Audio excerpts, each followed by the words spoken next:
Salut, c'est Vince. Alors, on va se relancer un petit peu dans les tutos parce que là, j'ai pas trop le temps en ce moment de faire des vidéos plus longues et puis j'ai pas envie de te laisser non plus sans rien à te mettre sous la dent. Du coup, là, je vais avoir une semaine où je vais rentrer en France pour un mariage, tout ça. Donc voilà, j'essaie de faire ce que je peux, mais c'est pas toujours évident. Bref, aujourd'hui, on va regarder un peu en détail les vélocités dans Logic. La musicien.fr, oulala, c'est sexy. Pour ce faire, rien de mieux qu'une petite track en contexte, hein.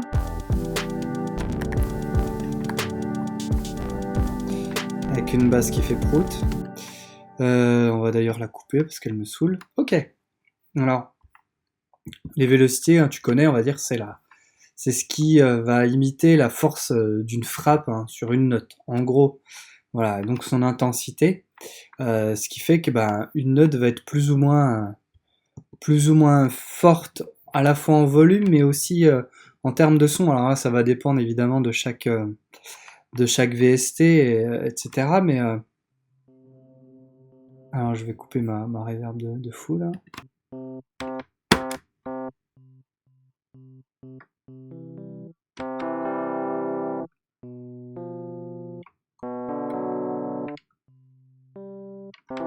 Bref, bon, la vélocité tu connais. On va voir rapidement juste comment en fait les modifier, ces fameuses vélocités. Ça va te permettre honnêtement de gagner un temps monstre, surtout si tu bidouilles beaucoup du MIDI.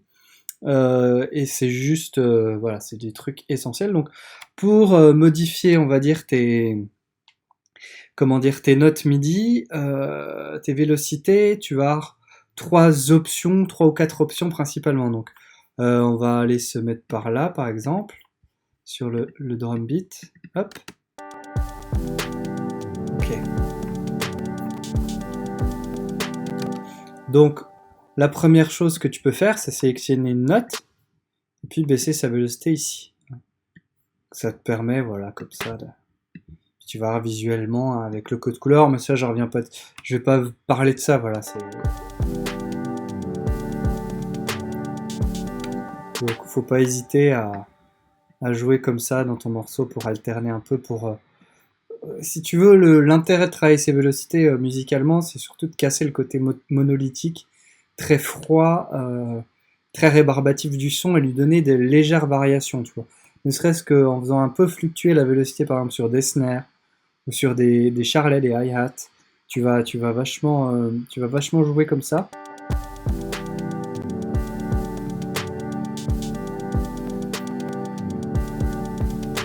Tu vois, pareil, je pourrais aussi modifier un peu mon kick, peut-être le faire monter comme ça. Donc voilà, donc la première option, c'est tout simplement avec la petite molette. Ok. Ensuite, tu as le mode d'automation, en gros, ici, qui te permet d'automatiser du MIDI. Donc c'est vachement pratique. Pour rentrer vraiment dans le détail, sachant que ici, il faut faire attention à être bien en mode région, puisque sinon, il va s'intéresser à ce qui se passe sur toute la piste et tu perds, si tu veux, les paramètres MIDI propres à la région. Voilà. Donc maintenant, on se retrouve avec les petits traits. Donc les petits traits, c'est pareil, hein, tu peux les sélectionner, puis tu vas pouvoir les baisser, tout simplement. Ça, c'est assez pratique quand tu veux faire, par exemple, toute une sélection et puis descendre rapidement, précisément. Ok. Ça, c'est quand même c'est assez essentiel de le maîtriser. Et puis, c'est assez visuel, on va dire. Ensuite, tu as une manière que je trouve bof, que j'ai longtemps utilisée, mais qui est assez bof, en fait. C'est simplement, en fait, d'utiliser cette zone-là pour tracer un trait. Donc, tu cliques en maintenant, et comme ça, tu vas pouvoir faire éventuellement, tu vois, un espèce de crescendo.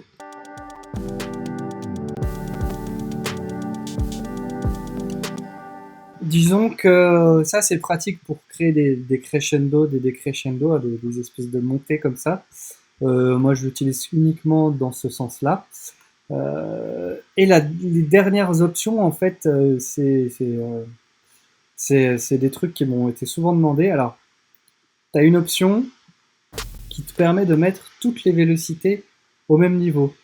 Ça, c'est super simple, il suffit de les sélectionner, ok, de maintenir Shift et Option, et ici, dans ta petite molette, hop, tu montes et tu descends, et du coup, bah, tout va être à la même intensité.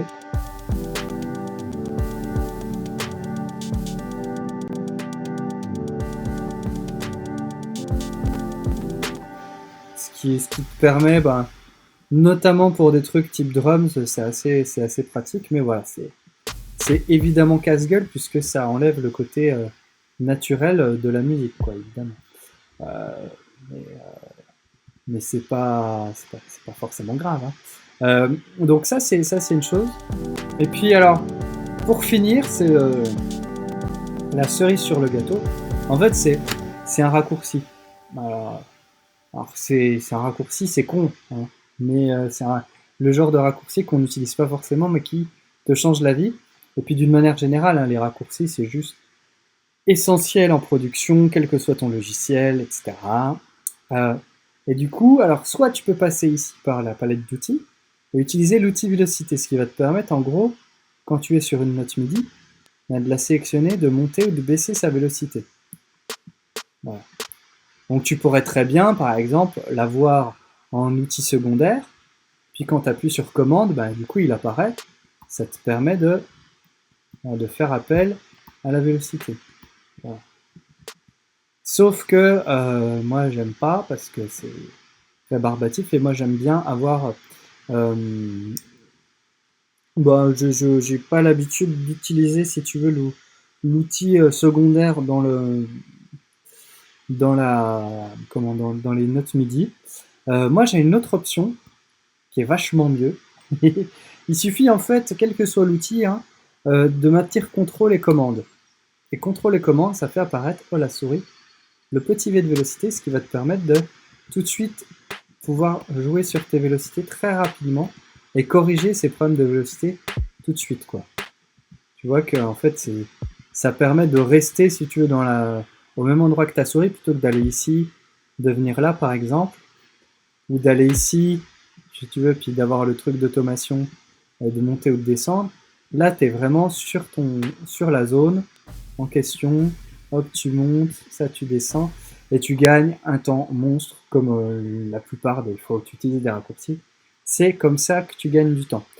Donc voilà pour les vélocités. J'ai essayé de faire court et efficace. Juste une info, j'aimerais savoir si ça t'intéresse qu'on finisse mon album ensemble. C'est-à-dire que je documente le processus un peu de finalisation, sachant qu'il y a encore beaucoup de boulot et donc je pense que ça va me prendre l'été.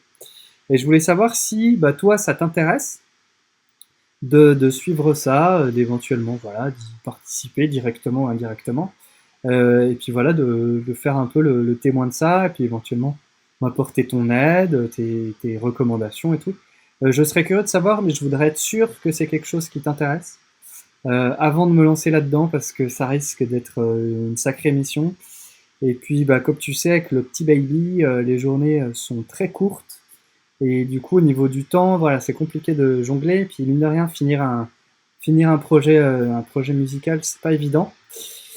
Donc voilà, le fait de filmer le processus, ça rajoute une charge. Donc j'aimerais sûr que c'est un truc qui te branche. Donc n'hésite pas à me dire en commentaire si t'es chaud pour suivre ça. Et si c'est le cas, eh ben je ferai en sorte que ça se passe. Et puis moi aussi, ça m'oblige, si tu veux, le fait d'annoncer ce genre de truc, à terminer les choses parce que j'ai déjà pris du retard sur la deadline que je m'étais fixée. Mais bon, c'est la vie, on fait un peu comme on peut. Voilà, donc si cette vidéo t'a été utile, t'hésite pas à la partager, à laisser le petit pouce en l'air, à t'abonner à la chaîne, la petite cloche, comme ça. Et puis voilà, je te laisse, fais plein de musique, ciao.